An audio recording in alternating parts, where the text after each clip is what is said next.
지친 하루의 끝, 혹은 막막한 생의 한가운데서 길을 잃었다고 느껴본 적이 있나요? 700년 전 이탈리아의 시인 단테 알리기에리도 우리와 같은 질문을 던졌습니다. 삶은 때로 앞이 보이지 않는 칠흑 같은 숲과 같고 우리가 쫓던 욕망은 날카로운 발톱을 세운 짐승이 되어 우리를 덮쳐옵니다. 이제부터 들려드릴 이야기는 단테가 겪은 가상의 여행기이자 동시에 우리 모두가 통과해야 할 마음의 지도입니다. 가장 낮은 곳의 절망부터 가장 높은 곳의 환희까지 그의 발자취를 따라가며 우리 안의 별을 찾아보려 합니다. 우리 인생길의 한복판에서 나는 올바른 길을 잃고 어두운 숲속을 헤매고 있었습니다. 그 숲은 얼마나 거칠고 황량했는지 생각만 해도 그때의 공포가 다시 살아나 심장을 조여옵니다. 그것은 단순한 길 이름이 아니었습니다. 영혼의 빛이 완전히 꺼져버린 상태, 도덕적 지침이 사라진 절망의 늪이었죠. 죽음조차 그 어둠보다 더 가혹하지는 않을 것입니다.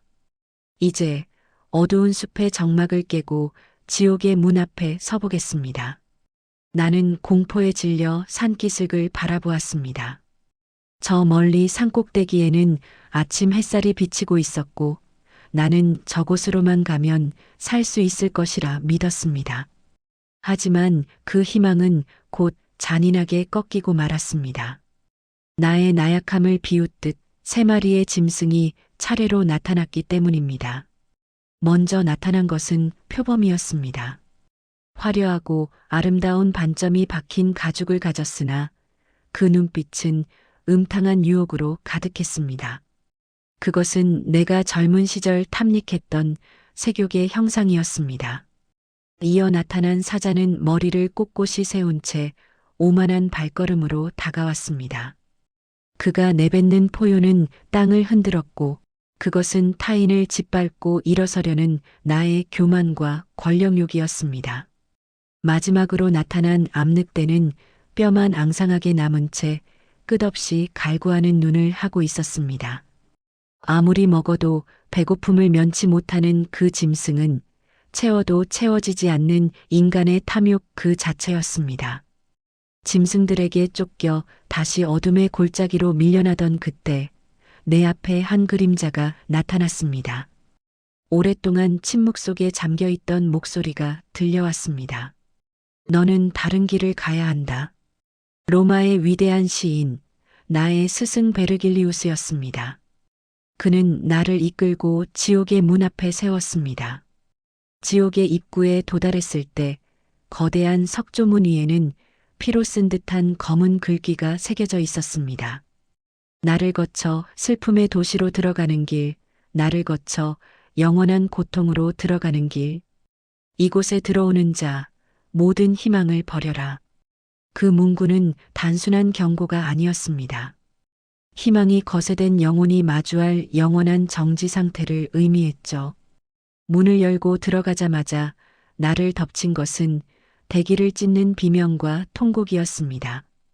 별 하나 없는 캄캄한 하늘 아래 기괴한 언어들이 뒤섞여 소용돌이치고 있었습니다.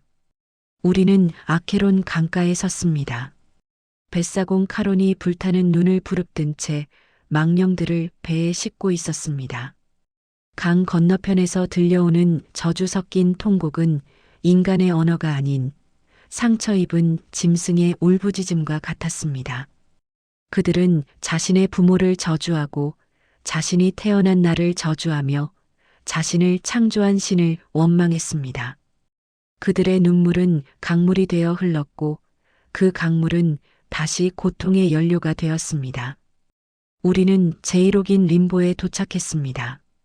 이곳은 죄를 짓지는 않았으나 세례를 받지 못한 이들이 머무는 가장자리였습니다. 이곳의 공기는 무거웠으나 비명은 들리지 않았습니다. 오직 수천 명의 현자가 동시에 내뱉는 듯한 고요한 탄식만이 감돌고 있었죠. 소크라테스, 플라톤, 아리스토텔레스. 그들은 하느님을 몰랐다는 이유만으로 빛을 갈구하며 슬픈 눈을 하고 서 있었습니다. 그들의 형벌은 육체적 고통이 아니라 결코 채워질 수 없는 영원한 갈망이었습니다. 길은 더 깊은 곳으로 이어졌습니다. 제2옥의 입구에는 지옥의 심판자 미노스가 흉측한 꼬리를 휘두르며 기다리고 있었습니다. 그는 죄인이 고백하는 죄의 무게만큼 꼬리를 제 몸에 감아 그 죄인이 떨어질 지옥의 단계를 결정했습니다. 그 안쪽에는 애욕의 눈먼 자들이 거센 흑암의 폭풍에 휩쓸리고 있었습니다. 트로이의 헬레네와 클레오파트라, 그리고 금지된 사랑으로 죽음을 맞이한 파올로와 프란체스카를 보았습니다.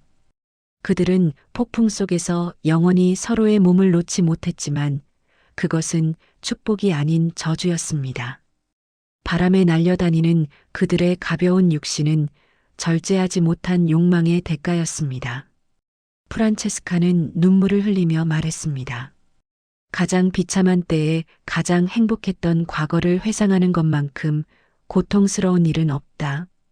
그 애처로운 고백에 나는 형언할 수 없는 연민을 느끼며 정신을 잃고 쓰러졌습니다. 다시 깨어난 곳은 제3옥, 폭식과 미식의 지옥이었습니다. 차가운 비와 진흙탕 속에서 죄인들은 개처럼 뒹굴고 있었고 머리가 세게 달린 괴물 케르베로스는 그들의 살점을 찢어발기고 있었습니다.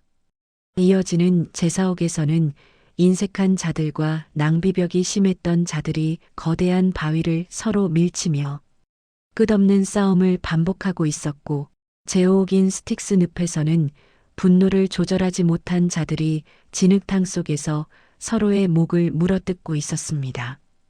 우리는 불타는 도시 디스의 성벽을 넘었습니다. 그곳은 인간의 악의가 본격적으로 심판받는 하부지옥이었습니다. 제6옥에서는 신을 부정한 이교도들이 벌겋게 달구어진 관 속에서 신음하고 있었습니다. 살아생전 영혼의 불멸을 믿지 않았던 그들은 이제 뜨거운 무덤 속에 영원히 갇혀 자신들의 육신이 타들어가는 감각만을 느끼고 있었습니다. 제7옥은 폭력을 행사한 자들의 거처였습니다. 타인에게 피를 흘리게 한 독재자와 살인자들은 끓어오르는 피의 강에서 허우적거렸고 스스로를 해친 자들은 비탄의 숲에서 잎을 틔울 수 없는 검은 나무가 되어 있었습니다. 그들은 하피HARPIES라는 괴조가 나뭇가지를 꺾을 때마다 비로소 피를 흘리며 말을 할 수 있었습니다. 자기 파괴의 대가는 이토록 참혹했습니다. 우리는 괴물 게리온의 등에 타고 제8옥 말레볼제로 내려갔습니다. 이곳은 인간만이 가진 이성을 악용하여 남을 속인 자들이 벌을 받는 곳입니다. 구덩이마다 기괴한 형벌이 펼쳐져 있었습니다. 성직을 매매한 자들은 구멍에 거꾸로 박혀 발바닥이 불타오르고 있었고 아첨꾼들은 오물 속에 잠겨 있었습니다. 위선자들은 겉은 금빛으로 찬란하게 빛나지만 속은 무거운 나부로 된 갑옷을 입고 눈물을 흘리며 느릿느릿 걷고 있었습니다. 그들이 입은 갑옷은 세상에서 그들이 썼던 가면의 무게였습니다. 특히 나를 경악게 한 것은 분열을 조장한 자들이었습니다. 이슬람의 예언자 무함마드를 비롯하여 공동체를 찢어놓은 자들은 칼을 든 마귀에 의해 몸이 반으로 갈라지고 있었습니다. 턱부터 배꼽까지 장기가 쏟아진 채로 걷다가 상처가 아물 때쯤 다시 마귀 앞에 서서 몸이 찢기는 형벌. 그것은 그들이 살아생전 타인의 마음과 사회를 찢어놓은 죄에 대한 정교한 대가였습니다. 마침내 우리는 지옥의 가장 밑바닥, 제9옥인 코키토스에 도달했습니다. 이곳은 뜨거운 불길이 아니라 모든 것이 얼어붙은 냉혹한 얼음의 호수였습니다. 왜 얼음일까요? 그것은 배신자들의 심장이 너무나 차가워서 신의 사랑도 인간의 온기도 닿지 않았기 때문입니다. 그 중심에는 한때 가장 아름다웠던 천사, 그러나 지금은 가장 추악한 마왕이 된 루키페르가 서 있었습니다. 그는 거대한 세 개의 얼굴을 가졌고 박쥐 같은 날개를 퍼덕이며 지옥의 찬바람을 일으키고 있었습니다. 그의 새 입은 가장 끔찍한 세 명의 배신자 예수를 판 유다, 카이사르를 배신한 브루투스와 카시우스를 끊임없이 씹어 삼키고 있었습니다. 그들의 골중이 으스러지는 소리가 지옥의 마지막 침묵을 깨우고 있었습니다. 나는 공포로 몸이 굳어버렸습니다. 하지만 베르길리우스는 나를 재촉했습니다. 우리는 루키페르의 털 덮인 몸을 사다리 삼아 아래로 내려갔습니다. 그리고 어느 순간 중력이 뒤바뀌는 것을 느꼈습니다. 우리는 지구의 중심을 통과해 지옥의 반대편으로 빠져나오고 있었습니다. 지독한 유황 냄새와 비명 소리가 멀어지고 좁은 바위 틈 사이로 시원한 공기가 느껴졌습니다. 긴 어둠의 터널 끝에서 마침내 나는 고개를 들었습니다. 그곳에는 지옥에서 보지 못했던 그 눈부시고 찬란한 것들이 빛나고 있었습니다. 우리는 비로소 밖으로 나와 다시 별을 보았습니다. 지옥의 그 끈적하고 어두운 공기를 빠져나온 우리가 마주한 것은 눈부신 사파이어 빛으로 물든 새벽 하늘이었습니다. 그토록 갈구하던 별들이 남쪽 하늘에서 찬란하게 빛나고 있었고 공기는 감미로운 음악처럼 폐부 깊숙이 스며들었습니다. 연옥은 지옥과 결정적으로 다른 곳입니다. 이곳은 시간이 흐르는 곳이며 고통 뒤에 끝이 기다리고 있는 희망의 장소입니다. 우리는 연옥의 해안가에서 엄격한 수호자 카토를 만났습니다.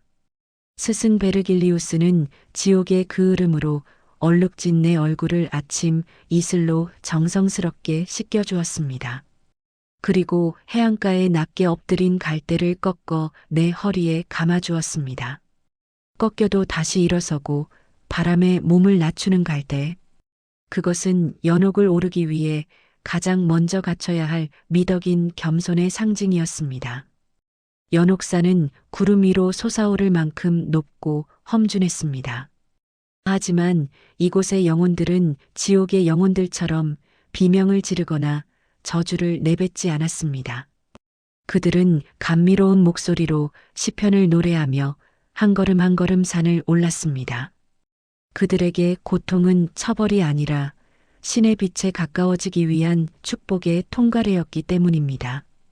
우리는 마침내 연옥의 문 앞에 도달했습니다.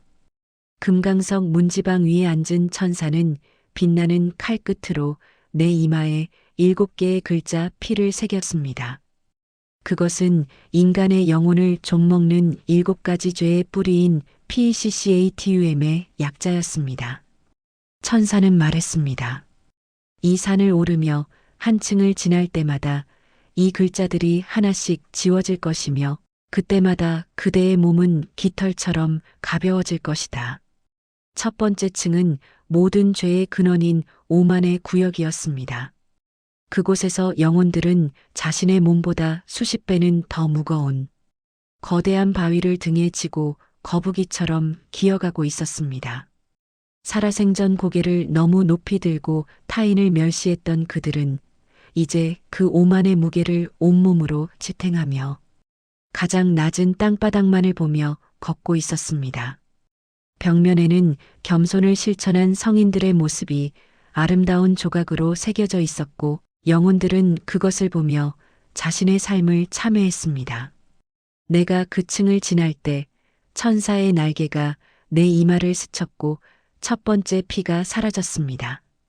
놀랍게도 내 몸은 이전보다 훨씬 가벼워져 다음 층을 향해 힘차게 발을 내디딜 수 있었습니다. 두 번째 층인 시기의 구역에 들어섰을 때 나는 가슴 아픈 광경을 목격했습니다. 남의 행복을 시기 어린 눈으로 바라보았던 영혼들은 이제 거친 철사로 눈꺼풀이 꿰매어진 채 앉아 있었습니다. 앞을 볼 수 없는 그들은 서로의 어깨에 기대어 온기를 나누고 있었습니다. 살아서는 남을 헐뜯고 질투하던 이들이 이제는 서로가 없으면 한 걸음도 뗄 수 없는 공동체가 되어 진정한 사랑을 배우고 있었던 것입니다. 세 번째 층은 분노의 구역이었습니다. 그곳은 눈을 뜰 수도 숨을 쉴 수도 없는 지독하고 짙은 연기로 가득 차 있었습니다. 분노로 이성을 잃고 눈이 멀었던 자들은 이제 그 어두운 연기 속에서 보이지 않는 손을 더듬으며 평화의 기도를 올리고 있었습니다. 하느님의 어린 양, 저희에게 평화를 주소서. 그 간절한 노래가 연기를 뚫고 울려 퍼질 때 내 마음속에 남아있던 증오의 찌꺼기들도 서서히 녹아내렸습니다. 이어지는 네 번째 층에서는 선을 행하는데 나태했던 자들이 쉬지 않고 산을 뛰어다니며 과거의 게으름을 씻어내고 있었습니다. 그들은 마치 경주마처럼 달리고 또 달렸습니다. 서둘러라, 서둘러라. 사랑을 실천할 시간이 얼마 남지 않았다. 그들의 외침은 내게 시간의 소중함을 일깨워 주었습니다. 다섯 번째 층인 탐욕의 구역에 이르렀을 때 나는 대지의 얼굴을 받고 꼼짝달싹 못하는 수많은 영혼을 보았습니다. 그들은 땅의 재물에만 집착하여 하늘을 보지 않았던 죄를 갚기 위해 가장 비참한 자세로 흙바닥에 누워 있었습니다. 내 영혼이 먼지 속에 붙었나이다. 그들의 흐느낌은 산 전체를 울렸습니다. 나는 그곳에서 권력과 금전에 눈이 멀었던 교황과 왕들이 평범한 이들과 똑같이 먼지 속에 누워 있는 것을 보며 세상의 욕심이 얼마나 부질없는 것인지 뼈저리게 느꼈습니다. 여섯 번째 층은 폭식의 구역이었습니다. 그곳에는 달콤한 향기를 풍기는 과일 나무가 있었지만 영혼들은 뼈만 남은 앙상한 모습으로 그 곁을 지나쳤습니다. 나무의 가지는 위로 향해 있어 손을 뻗어도 닿지 않았고 맑은 폭포수는 바위에 닿기도 전에 증발해버렸습니다. 육체의 쾌락만을 쫓던 그들은 이제 보이지 않는 신의 말씀으로만 배를 채우는 영적인 절제를 훈련하고 있었습니다. 마지막 일곱 번째 층에서는 정화의 불길이 거세게 치솟고 있었습니다. 애욕의 죄를 씻어내는 그 뜨거운 불길은 육체의 욕망을 태워버리고 순수한 사랑만을 남기는 용광로와 같았습니다. 나는 두려움에 주춤거렸지만 베르길리우스의 격려에 힘입어 불길 속으로 뛰어들었습니다. 그 불길은 뜨거웠으나 영혼을 태우지는 않았습니다. 오히려 내 영혼을 짓누르던 마지막 피자를 깨끗이 지워주었습니다. 불길을 통과하자 내 눈앞에는 신성한 숲, 지상 낙원이 펼쳐졌습니다. 꽃들은 저마다의 향기를 뽐내고 새들은 화답하듯 노래했습니다. 그때 나의 영원한 스승 베르길리우스가 조용히 걸음을 멈췄습니다.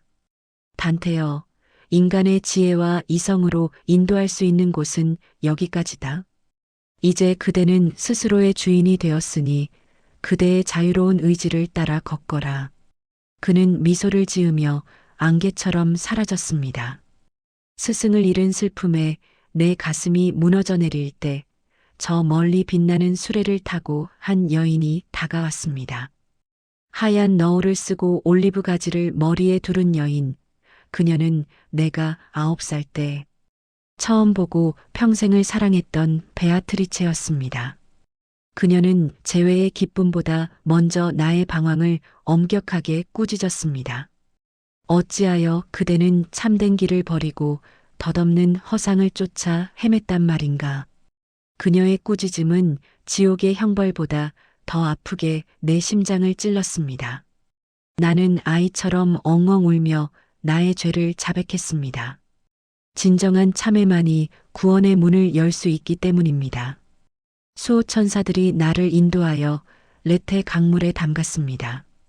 그 물을 마시자 부끄러운 과거의 기억들이 썰물처럼 빠져나갔습니다.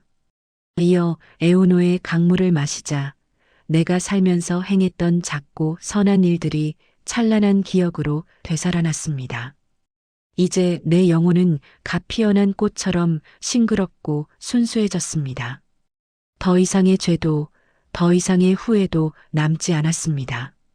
나는 베아트리체의 눈을 바라보며 저 높은 곳에서 손짓하는 별들을 향해 날아오를 준비를 마쳤습니다. 천국은 우리가 생각하는 물리적인 장소가 아니었습니다. 그것은 영혼이 신의 뜻과 완벽하게 일치했을 때 도달하는 지복의 상태였습니다.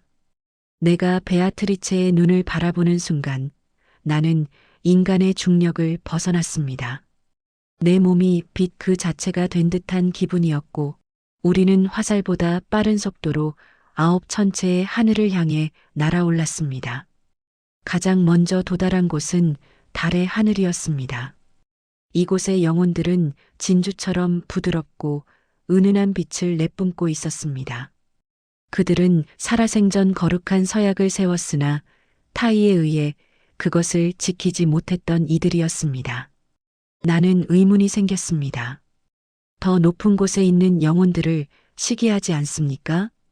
그때 피카르다라는 영혼이 미소 지으며 답했습니다.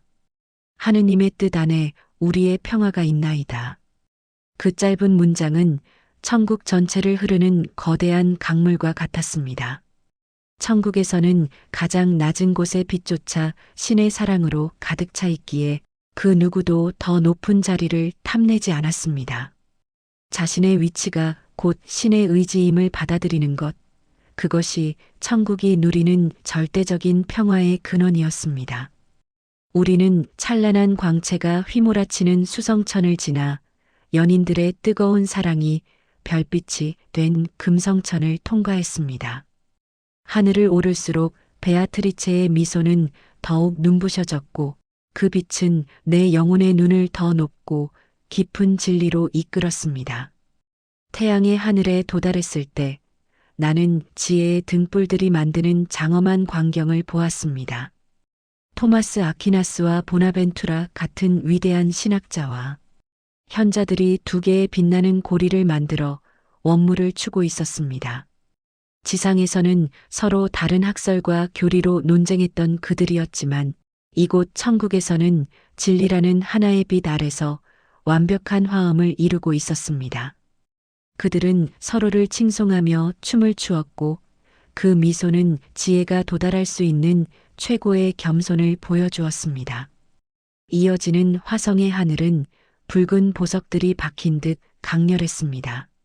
신앙을 수호하기 위해 목숨을 바친 용사들이 그곳에 모여 있었습니다.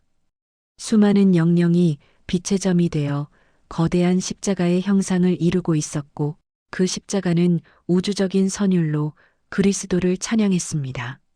목성천에 이르자 정의로운 통치자들의 영혼이 마치 은하수처럼 모여들었습니다.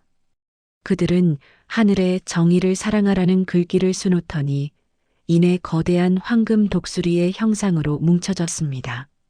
독수리의 부리가 내뱉는 말씀은 지상의 그 어떤 법전보다 공정하고 자비로웠습니다. 나는 그곳에서 진정한 정의란 권력이 아니라 신의 보편적인 사랑을 지상에 실현하는 것임을 깨달았습니다. 고요한 은빛 침묵이 감도는 토성천에서 나는 거대한 황금 사다리를 보았습니다. 그 끝이 보이지 않을 정도로 높이 솟은 사다리를 타고 수많은 명상의 영혼들이 오르내리고 있었습니다. 기도의 삶을 살며 신비에 침잠했던 그들은 말이 없었으나 그들의 침묵은 세상의 그 어떤 웅변보다 강력한 울림으로 하느님의 임재를 알리고 있었습니다. 8번째 하늘인 항성천에 도달했을 때 베아트리체는 나에게 고개를 들어 아래를 보라고 했습니다. 내가 지나온 그 머나먼 지옥과 연옥 그리고 보잘것없는 지구의 모습이 한눈에 들어왔습니다. 인간의 탐욕과 분노가 들끓는 그 작은 점을 보며 나는 실소를 금치 못했습니다. 그리고 다시 고개를 돌려 구원의 열매를 맺은 성인들을 마주했습니다. 사도 베드로는 나에게 믿음에 대해 물었습니다. 사도 야고보는 소망에 대해, 사도 요한은 사랑에 대해 나를 시험했습니다. 나의 대답이 하늘에 울려 퍼질 때마다 천만 천사가 합창하듯 환희의 창가를 불렀습니다. 거룩하시다, 거룩하시다.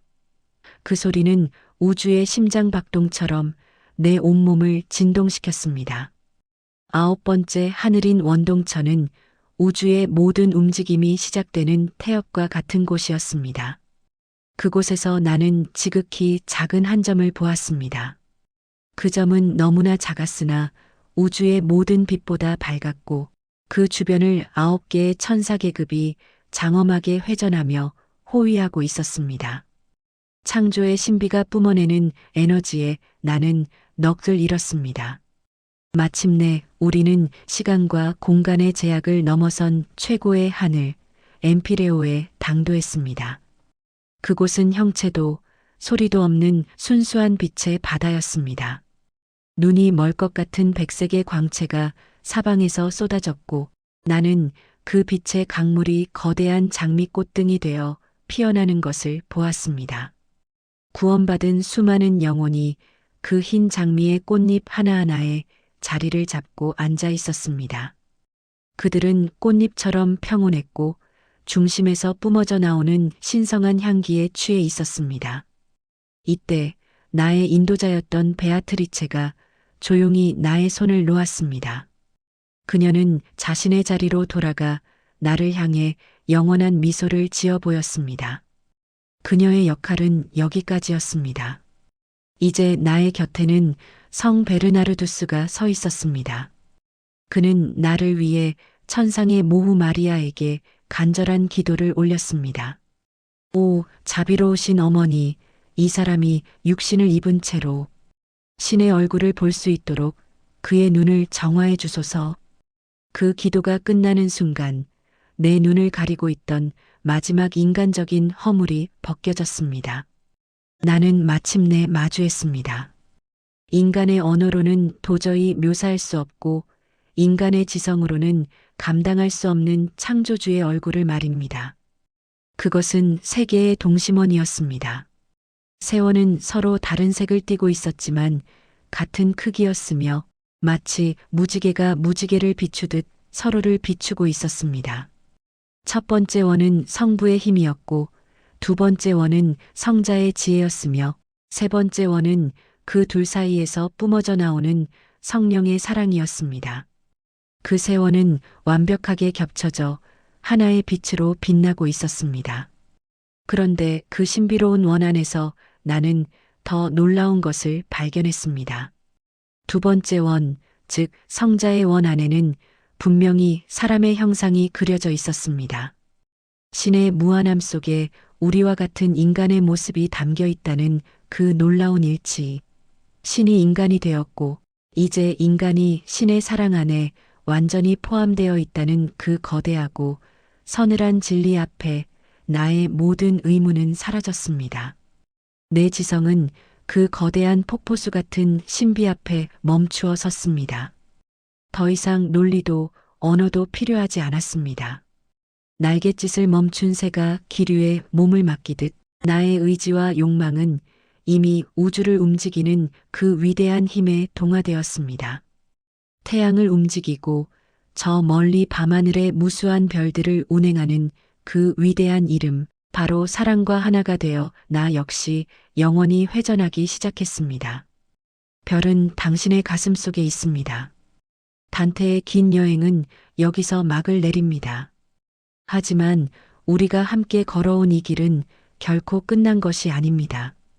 우리의 여행은 지금 이 순간, 당신이 숨쉬는 이곳에서 다시 시작됩니다.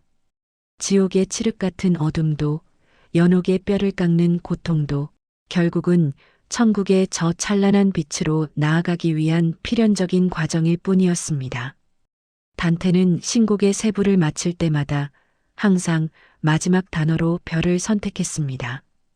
그것은 우리가 어떤 절망 속에 있더라도 고개를 들기만 하면 만날 수 있는 희망의 이정표입니다. 당신의 삶이 아무리 거친 숲속에 있다 할지라도 때로는 배신의 얼음 호수에 갇힌 듯 시릴지라도 기억하십시오. 당신의 영혼은 이미 저 천국의 빛을 기억하고 있으며 우주를 움직이는 그 거대한 사랑은 단 한순간도 당신의 손을 놓은 적이 없습니다. 이제 여러분의 마음속에 떠오른 그 작은 별빛을 따라가십시오. 그 별이 당신을 진정한 평화와 사랑의 품으로 인도할 것입니다. 이 경이로운 노래가 여러분의 삶을 비추는 영원한 빛이 되기를 바랍니다.